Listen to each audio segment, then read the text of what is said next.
Welcome to our channel. Today we how to transfer your logo to Canva Branding Kit, complete guide step by step clearly. Open your web browser and navigate to the Canva website. Log into your Canva account or create a new account if you don't have one. Once logged in, locate the Brand tab on the left sidebar of the home page.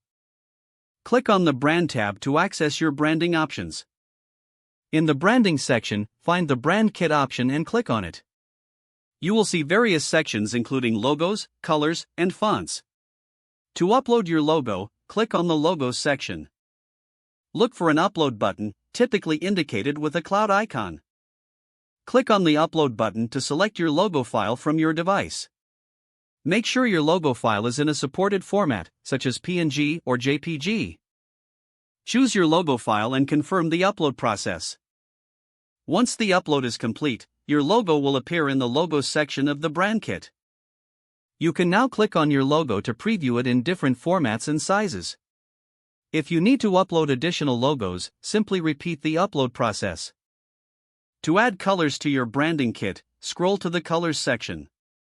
Click on the Add a Color button and enter the hex code or use the color picker. Repeat this process for all the colors you want to include in your brand kit. Next, navigate to the Fonts section to set your brand typography.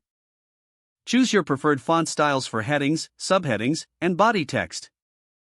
Click on each text category to select from Canva's font library. Once you have set your colors, fonts, and logo, your branding kit is almost complete. To save your changes, look for a Save button or option in the Brand Kit section. Now your logo and branding elements are ready for use in your designs. You can access your branding kit anytime while creating new designs in Canva. This makes it easy to maintain consistency across all your branding materials. You're now fully equipped to utilize your logo within Canva's platform. If the page does not load, refresh the browser or try again in a private or incognito window. Make sure you are using the correct email address, then retype it carefully to avoid small typos. If your password is not accepted, use the Reset option and create a new strong password you can remember. Don't forget to like this video and subscribe to our channel for more step-by-step tech guides.